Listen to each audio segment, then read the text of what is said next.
there's the table. And there's all this stuff on the table.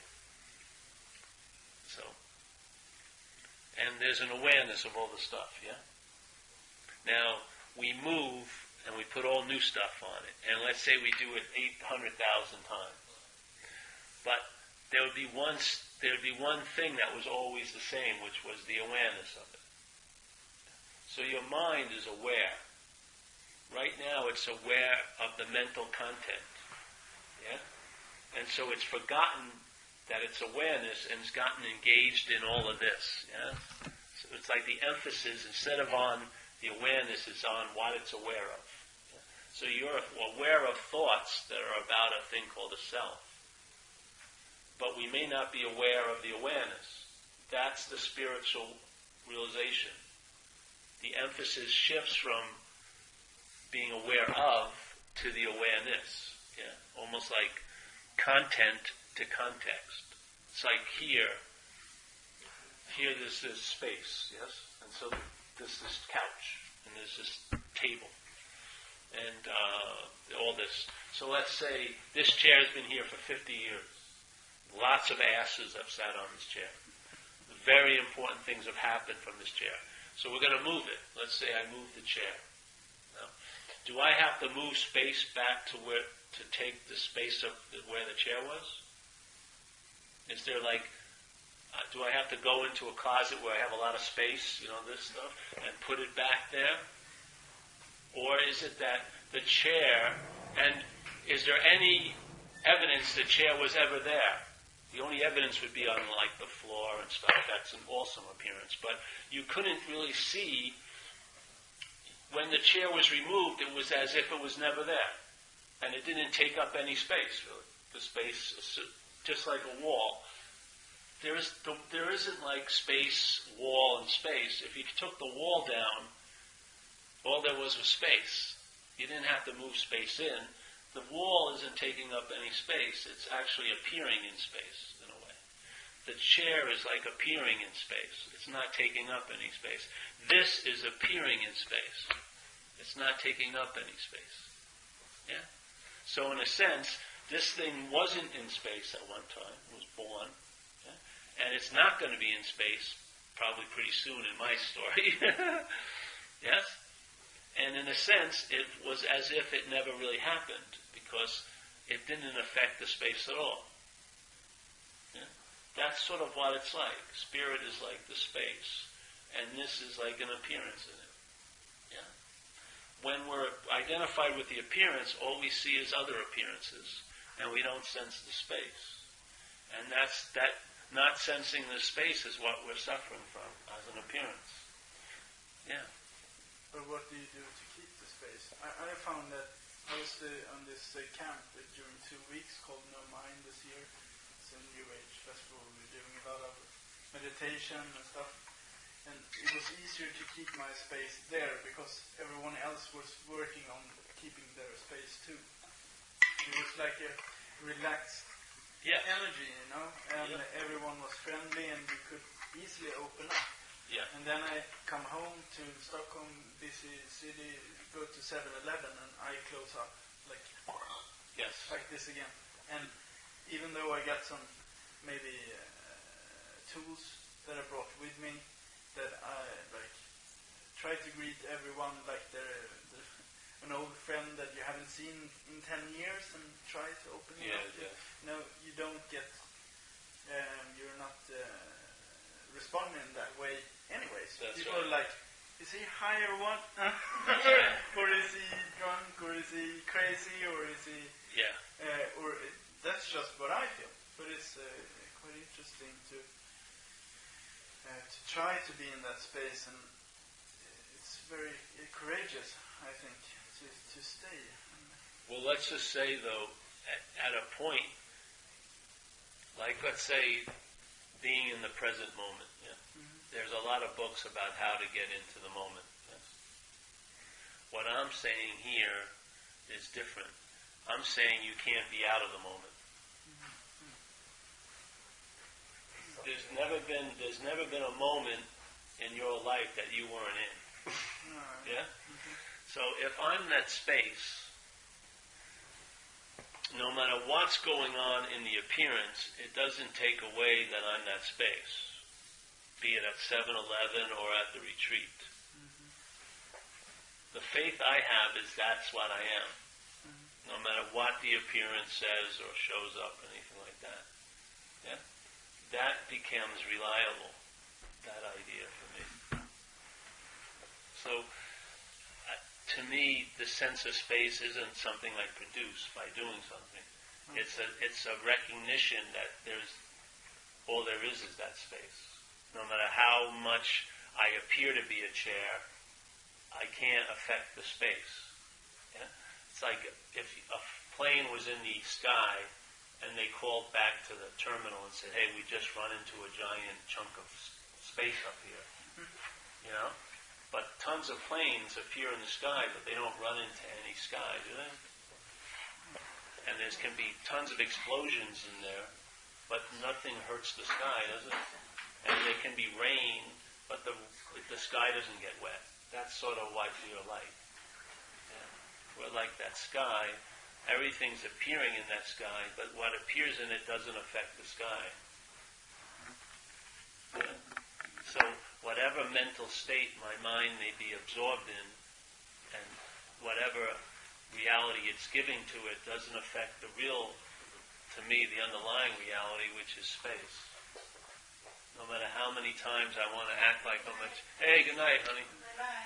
No matter how much I want to act like this is real and solid, that doesn't have any effect on the space. Yeah, it's like we do a thing with the ocean and the wave. Yeah. So here we are at a meeting we're all waves talking about the ocean. Yeah. But for us to be a wave, there has to be an unconscious denial of the ocean, obviously. For us to take our life as a wave seriously, we can't entertain that we're the ocean, or it wouldn't be as juicy to be a wave. Yes, we couldn't get into all the suffering a wave can get into if it realized it's the ocean. So there is a denial of the ocean by just thinking you're a wave.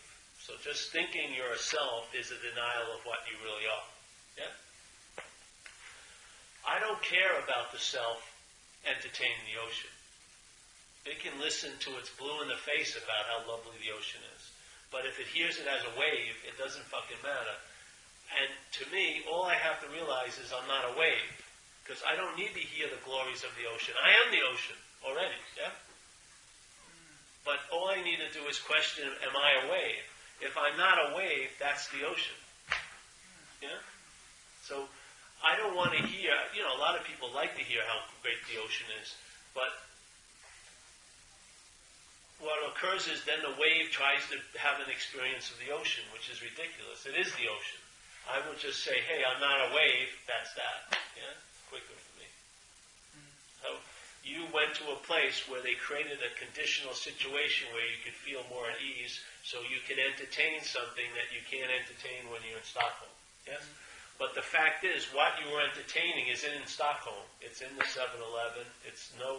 There cannot be any place you can be where it's not so. That to me allows me to travel light. I don't believe my head telling me that it's not there. I can only feel it when I do this or do that. That's all bullshit. It's all mind. Yeah? And it's not all, you don't always feel great. There's suffering here as a body and as a mind. But being awake is conscious. You feel something. It's not real great joy. It's just onness, and there's a sense of presence about it that's pretty damn interesting. Yeah, but you're awake. And it's a good place to start. So, like the idea of getting into the moment, I think is a lie, because you can't be out of the moment. No matter how much you're thinking about the future, it's happening now. There's no escape from here. There's no living other than now. All the other stuff is thinking. It's all mental realm. It doesn't exist in a sense. It's made up. Even that can only be made up now. Your idea of the past is something you're entertaining now. If you're thinking about the future, you're doing it now. There's no way me and you can escape this now. The mind wants to go into time and into past and future and do its little activity there, But it doesn't change the fact that there's only now. An appearance cannot make the reality unreal. It can only seem unreal to the appearance, but doesn't make it unreal. Space is space. No matter how many things you put up in this room, it wouldn't take up any space. It would just block out seeing the space. But when you moved it all out, the same space that was here before would still be here. That's what it is like to me. I can't let my spiritual condition be based on my head telling me if I'm doing good or not, because my head is a liar. Yeah? I had to take it out of that little courtroom and just, when it hit me, this is so, it just hit me as it's always so. Now, does it appear and feel like it's always so to me? No, but my faith is that it's always so. Just the way to go. But in the beginning, it's nice to go to those situations where you can at least entertain it. Hey, this becomes a possibility. So if you need a contrived circumstance, go to it. Get a feeling. I just know that I want to go back to it. Yeah.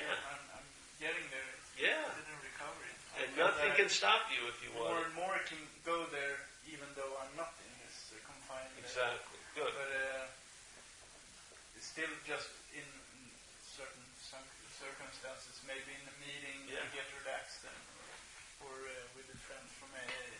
Yeah. Where you're talking about the stuff that you recognize. Definitely. And then gets less so when maybe I'm in a room full of people that I find prestigious or status. They're talking about their jobs or like a social event. It's very hard to be. I find them unconscious.